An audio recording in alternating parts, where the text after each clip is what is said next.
Hello guys, welcome back to my channel. আশা করি তোমরা ভালো আছো। আমিও খুব ভালো আছি গাইস। তো সকলকে হ্যাপি ভাইফোঁটা। আজকে হলো ভাইফোঁটা। তো এদিকে তোমরা দেখতেই পাচ্ছ, আমিও আমার রুমের মধ্যে ছোট্ট একটা টুলের মধ্যে ঠাকুরকে সুন্দর করে বসিয়ে দিয়েছি, গণপতি বাপ্পাকে। তো মেয়েদেরকে বললাম যে স্নান টান করে এসে বসে ঠাকুরকে ফুটো দিয়ে দিতে। তো ওরাও বসে পড়েছিল। ওকে 3 ভইনে বসে ঠাকুরকে ফুটো দেবে করে। তো এদিকে ডল দিয়ে দিচ্ছিল ঠাকুরকে ফুটো। তোমরা তো জানোই গাইস, আমার কোনো ছেলে নেই। তো আমার 2 মেয়ে আমার জন্য ছেলে, ওরাই আমার সব কিছু। তো এদিকে বললাম যে ভাই নেই তো কি হয়েছে, ঠাকুর আছে, তোমাদের দাদা ভাই তো সবসময় তোমাদেরকে রক্ষা করবে। আর সব সময় তোমরা ভাইফোঁটা গণেশ ঠাকুরকে দেবে করে আমি ওদেরকে বললাম। তো গাইস, এমনটাও না যে ওদের কাজিন ব্রাদার নেই, আছে, কিন্তু অনেক দূরে থাকে, যার কারণে আসা হয় না। আর আমারও মেয়েদেরকে নিয়ে যাওয়া হয় না, তো কিছু করার নেই। এদিকে অন্তরা বসে ঠাকুরকে ফুটো দিয়ে দিচ্ছিল। আর ওরা সববারই রাখি ভাইফোঁটো আমি বললাম আর কি গণেশ ঠাকুরকে দিয়ে দিতে।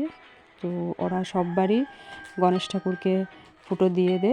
আর বলে রাখলাম যে সব সময় তোমরা ভাইফোঁটা বলো বা রাখি বলো আসলে নিশ্চয়ই ঠাকুরকে ফুটো আর রাখি পরাবে।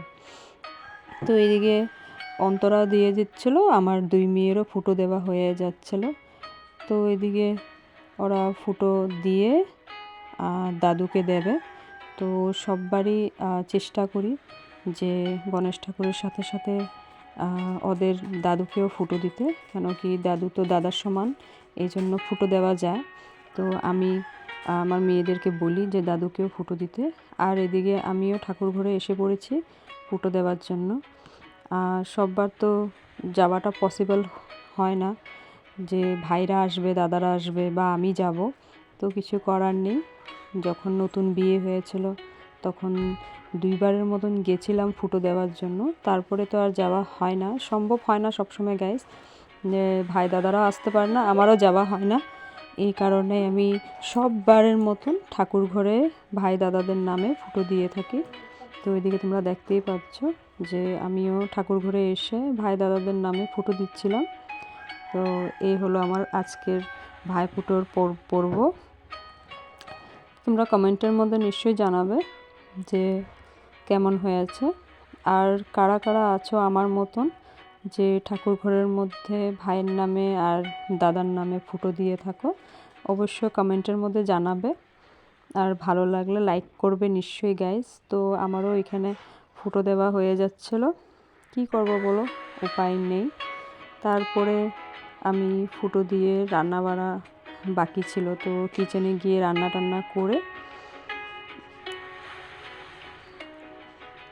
মেয়েদের জন্য আবার সব কিছু গুছিয়ে দিচ্ছিলাম, কেন কি ওরা আবার দাদুকে ফুটো দেবে, এই কারণে সব কিছু সুন্দর করে রুমের ভিতরে গুছিয়ে গাছিয়ে দিচ্ছিলাম।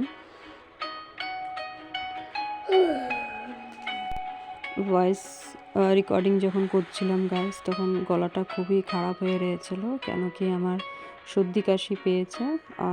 আর এখন তো ঠান্ডার দিন ঢুকে গেছে, যেটার কারণে সর্দি কাশি এখন সবার ঘরেই আছে। তো ওরকম আমারও ঠান্ডা লেগে গেছিলো, যেটার কারণে ভয়েস রেকর্ডিং যখন করছিলাম খুব বাজেভাবে গলার আওয়াজটা আসছিলো। তোমরা প্লিজ অ্যাডজাস্ট করে নিও গাইস। তো এদিকে তোমরা দেখতেই পাচ্ছ যে দাদুকে ওরা ভাইফোঁটো দিয়ে দিচ্ছিল। তো এদিকে ডল বসেও দাদুকে ফুটো দিচ্ছিল। আমি সব সময় চেষ্টা করি যে গণেশ ঠাকুরের সাথে সাথে ওদের দাদুকেও ফুটো দেওয়ার জন্য। তো ওরা সববারের মতন দুনু ভইনে দাদুকে ফুটো দিয়ে দেয়। এদিকে ডল দিয়ে দিয়েছিল, এখন টিয়া দিচ্ছে। তো ও তো ছোটো, ভালোভাবে পারে না, তাই দেখিয়ে দেখিয়ে দিচ্ছিলাম। তো ওইভাবেই ও সুন্দর করে ফুটো দিচ্ছিল।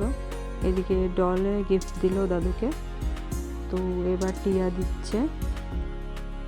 তো ও কি করবে বুঝে পাচ্ছিল না, তাই আমি একটু দেখিয়ে দিচ্ছিলাম। তারপরেও সুন্দর করে দিচ্ছিল ফুটো। তো তোমরা কারা কারা আছো যে দাদুকে ফুটো দো, কমেন্টের মধ্যে জানাবে। তো ওরা দুনু বোনে দাদুকে ফুটো দিয়ে দিচ্ছিল, আর দাদুও খুব খুশি ছিল ওদের হাতে ফুটো পেয়ে। তো কেমন হয়েছে আজকের ব্লগটা নিশ্চয়ই জানাবে গাইস। আর ভয়েসটা এরকম হয়ে রয়েছে, প্লিজ একটু অ্যাডজাস্ট করে নিও।